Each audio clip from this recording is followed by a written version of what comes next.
تحياتي، السلام عليكم. واحد المشكل كيعانوا منه بزاف ديال الاخوان اللي هو كيخدم تي ان تي وكيخدم واحد الريسيبتور على برا صغير ميني ولا كبير، يعني وما كيمشي للتي ان تي كيلقاها ما خداماش. يعني شنو هو؟ يعني الريسيبتور خدام والتي ان تي ما خداماش. المشكل اللي هو ماشي في الريسيبتور، ماشي في لانتير، ماشي في حتى شي حاجه، يعني في المشكل في المعالج ديال التلفاز. يعني ما تتقراش لك هادو المعلومات بجوج في نفس الوقت.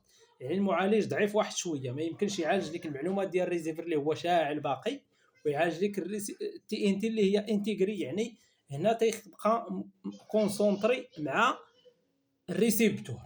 يعني وهنا ملي تدخل تي ان تي كتلقى الصوره كحله، يعني ما خداماش. يعني فاش تحيد البريز او تطفي داك الجهاز ديال الريسيفر اللي على برا الريسيبتور تيخدموا لك قنوات عاديه.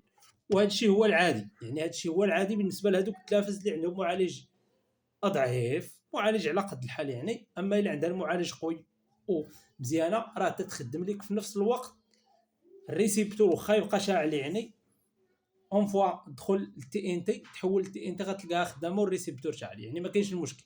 وهنا بعد الاجهزه خصك اللي قلت لك فيهم معالج ضعيف خصك ضروري تطفي الريسيبتور عاد باش يخدموا لك القنوات ديال تي ان تي. وهذا الشيء عادي كما قلت لكم كيبقى على حساب المعالج. يعني سواء كانت مع سويتشا تي ان تي سواء كانت بوحدها، يعني ما دايره سويتشا لا والو، داير غير